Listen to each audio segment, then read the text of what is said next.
তথ্যের নির্ভরযোগ্যতা আমরা যারা ম্যাক্রো লেভেলে কাজ করি এটা ক্রিটিক্যালি ইম্পর্টেন্ট। 2023 সালের একটা মানে লোকাল অ্যান্ড ইন্টারন্যাশনাল মিলিয়ে there are certain challenges that we will face, but beyond that I think this problem will be fixed and we see pretty bright future for our country.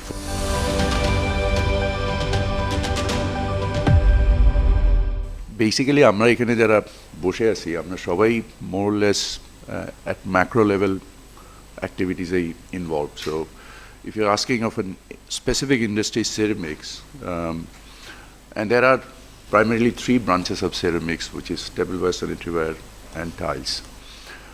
আমি মনে করি না যে একেবারে import ban is absolutely necessary because a fair competition is always good. But Qutub ভাই যে কথাটার reference নিয়ে আসলেন যে মানে টাইলসের যে সাপ্লিমেন্টারি ডিউটিটা ইম্পোজড হয়েছে 15% VAT and 15% supplementary duty, so tax on tax হয়ে এটা অ্যাকচুয়ালি অ্যাবাউট 32% একটা ইম্প্যাক্ট চলে আসে। ফ্যাক্ট অফ দ্য ম্যাটার হচ্ছে যে ইভেশন যদি মানে হোয়াট দ্য রিস্ক হয়, মানে আমি যদি এই 32% ইভেট করতে পারি তাহলে আমার জন্য এটা খুব ইনসেন্টিভ হিসেবে কাজ করে। সো অ্যাকচুয়ালি যদি আপনার রেগুলেটরি স্পেসে ওই ধরনের কন্ট্রোল অ্যান্ড সিস্টেম না থাকে তাহলে আমার কাছে মনে হয় যে এই 32% actually the macro value of the industry and the actual realisation এটাতে যদি কখনো একটু রিকনসাইল করা হয় দেন ইউ উড ফাইন্ড যে আমাদের যেরকম একটা জেনারেলি সেড যে আমাদের ট্যাক্স জিডিপি রেশিও কি, অ্যান্ড আই অলওয়েজ সে যে ট্যাক্স জিডিপি বলতে যে আমরা যখনই অনেক সময় মোস্ট কেসেস ইনকাম ট্যাক্সের রেফারেন্স নেই, আমার কাছে মনে হয় more than income tax in economy like us VAT is the most important element, because আমি যখন আমার সেল সাপ্রেস করি ভ্যাট চুরি করে আমি চাইলেও তো প্রফিট ডিসক্লোজ করতে পারি না আমার অ্যাকাউন্টস বুকে, সো কোনোভাবেই সম্ভব না। So the most important thing to create a level playing field is an enforcement of VAT. আমার মনে আছে যে আমি একদিন এনবিআর চেয়ারম্যান সাহেবের রুমে বসেছিলাম, যে ওনাকে উনি একদিন হঠাৎ আমাকে বললেন যে একটা 100 কোটি টাকার একটা বুদ্ধি দেন।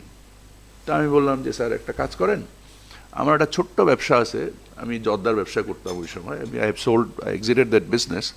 তাই বললাম যে এটা আপনার মোস্ট একটা মানে যদিও আপনারা হায়েস্ট এই ট্যাক্স পেইংয়ের সার্টিফিকেটটা ওইখান থেকে দেন, বাট এই ইন্ডাস্ট্রিতে আপনার কালেকশন ইজ অ্যাপস, মানে যা কালেকশন হয় এর 99% আমি একা দিই, আর 1% আপনি সারা দেশ থেকে পান। তো ঠিক আছে, আমি বললাম এই সেক্টরে আপনি একটু কালেকশনে যে কয়টা ফ্যাক্টরি আছে লার্জ, আমি হলাম 5 নম্বর বড় ফ্যাক্টরি এবং আমি টোটাল ট্যাক্সের 99% দিই। তা আপনি যদি লার্জ উপরে 4টারে ধরেন তা আপনার 100 কোটি টাকার উপরে চলে আসবে। তা আমি রুমের থেকে পরে 2 দিন পরে যখন বাজেট আসলো আমি দেখলাম 45% সাপ্লিমেন্টারি ট্যাক্স ইম্পোজ করে দিলেন উনি। তো আমি চিন্তা করলাম, আমি পরে ওনার যে বললাম যে আর জীবনে কোনোদিন আপনার বুদ্ধি দিতে অ্যাটলিস্ট আসবো না, কাম হোয়াট মে, এটা দিতে আসবো না। অ্যান্ড নেক্সট উইকে আমি আমার ব্যবসাটা বন্ধ করে দিলাম। মানে I was lucky to sell that business, but I actually closed it down because মানে আমি ওই ট্যাক্স দিয়েই পারতেছিলাম না। মানে the reason I am saying this is basically illogical impositions of tax is actually never মানে মানে এটা কখনোই রিফ্লেক্টেড হয় না in actual collection of tax. So যেটা কুতুব ভাই রাইটলি বলছিলেন যে মানে with the size of our economy and its spectrum, I think there are certain areas where we can make some selected mistake, like Kutub bhai bollen to try something. So if you could call them je na amra ekta kichu bhul hoilo, we want to try it. You select your mistakes and then you try that. We all do that in our business. So amra jokhon kono business er potential analysis kori, then we do selected mistakes based on certain assumptions, that we make set of assumptions and then we reconcile our assumptions, and subsequently we try to correct those assumptions and আমাদের ব্যবসার যে সমস্যাগুলো আছে এগুলোকে আমরা প্রতিকার করার চেষ্টা করি। On the macro side, basically the subject matter that what lies ahead of 2023 on the macroeconomy, I think what is critically important, regulatory space এ আমরা যদি এবং যদি ডেটার বিশ্বাসযোগ্যতা যদি আমরা না পাই, আমাদের যদি sudden redemption of accrued liability হয়ে যায়, মানে সেটা ম্যাক্রো ইকোনমিক কনটেক্সটে সেটা হঠাৎ মানে massive sliding down of currency অথবা massive increase of energy cost, আমরা যখন কোনো বিনিয়োগ পরিকল্পনা করি, we actually don't think this kind of sudden huge shock যে 300% এনার্জি কস্ট বেড়ে গেল। সো দ্যাট ভেরি মোমেন্ট আপনার যতগুলা ইনভেস্টমেন্টের মানে টেক্সটাইল ইন্ডাস্ট্রিতে আমি জানা মতে অ্যাবাউট 2 মিলিয়নের উপরে স্পিন্ডেল অ্যাড হচ্ছে this in another 2 years। So 2 million spindles, আমার একটা back of the envelope calculation is over $2 billion এর investment. So, a $2 billion investment, I think at serious risk today, because with that kind of energy price, spinning industry or textile industry, I just wonder and I doubt how would they really face this challenge. এখন এই যে as an entrepreneur we take risk against certain assumptions that we make, and এই assumptions গুলা যখন এইরকম মানে sharp changes আসে, we are Cognizant of the global and the local context, যে একটা যুদ্ধ চলছে ইউরোপে, দিস উই অল নো। আজকে যে aggregate price of energy and the present price of energy, we have all seen what is happening in PDB. আপনার energy demand যেখানে 11,000 megawatt, সেখানে আজকে জেনারেশন 24,000 মেগাওয়াট, পোটেনশিয়ালি এটা 32,000 মেগাওয়াট হবে। আমার কাছে তো মনে হয় যে আমাদের যেটা বলা হচ্ছে 4,500 MMCFD গ্যাসের demand, 2600-2700 local production, and then long term contract, and then spot purchase, এই বাস্কেটটা যদি আমরা করি, এটা কোনোভাবেই 30 টাকা, মানে আমি জাস্ট চিন্তা করতে পারি না, মানে 20 টাকা কেমনে হয় ওটাও আমি বুঝতে পারি না। We clearly see that there is a sharp decline of, মানে আমরা দেখেছি LNG price went up as high as $70, it's today trading at $22, and potentially it is going to be at $10-11 within a year or so. So national capacity building এ মানে বাংলাদেশের macro economic সলিউশনের জন্য আমাদেরকে কারখানাওয়ালাই হতে হবে। We have to build কারখানাস to, in a small space we can employ a lot of people, and that's the beauty of কারখানাস, and that creates your own ecosystem of supply and delivery. And আমার কাছে মনে হয় that we truly need to, I mean, if we have to employ all these people and sustain the economy and the size of the economy that we have, we need to fix our identity, what we actually want to be, in the sense যে আমাদের regulatory স্পেসে একটা level playing field আমার মনে হয় critically important. আমাদের level playing field তৈরি করা দরকার আছে in terms of VAT compliance and everything. I don't know the right phrase to express my frustration on the uneven field that we play.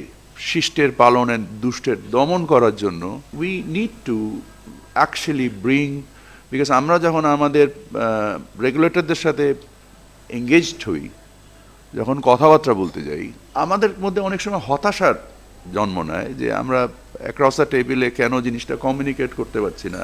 What is our intellectual failure? Why is that we, মানে our articulations are not going across the table? এখানে আমাদের কি মানে serious failure of intellectuality or something? I really don't know. But again, I mean, looking at the size of our economy, $400 billion, I don't even know it is $400 billion or $500 billion or $200 billion.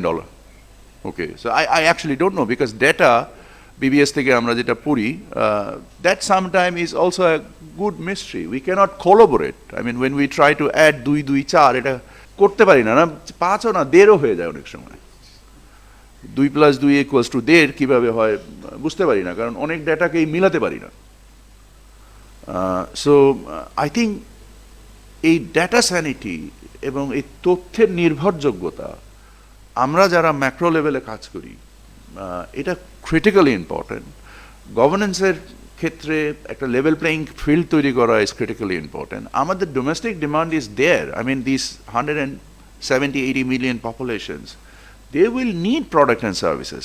Either I serve it or my competitors does or my peers does. There will be always demand of product and services. Distribution of wealth এর যে স্ট্রাকচারটা আছে, এটাকে একটু চিন্তা করার দরকার আছে বলে আমার কাছে মনে হয়। অ্যান্ড আমার মনে হয় যে আমাদের মানে অধিকাংশ আমাদের প্রায় 20 বা 30%, আই অলসো ডোন্ট নো, যে আমাদের মানে poor in our populations,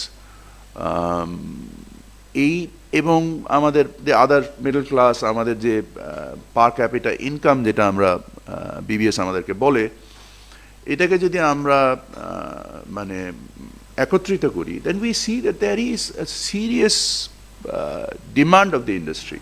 but অনেক industry at the same time আমরা রাইট ক্যাপাসিটিতে অপারেট করতে পারছি না। অ্যান্ড আমার কাছে মনে হয় যে এই জায়গাগুলোতে, গভর্নেন্সের জায়গাগুলোতে যদি ইমপ্রুভ করা যায়, সো 2023 সালের একটা মানে লোকাল অ্যান্ড ইন্টারন্যাশনাল মিলিয়ে there are certain challenges that we will face, but beyond that I think this problem will be fixed and we see pretty bright future for our country, for our economy.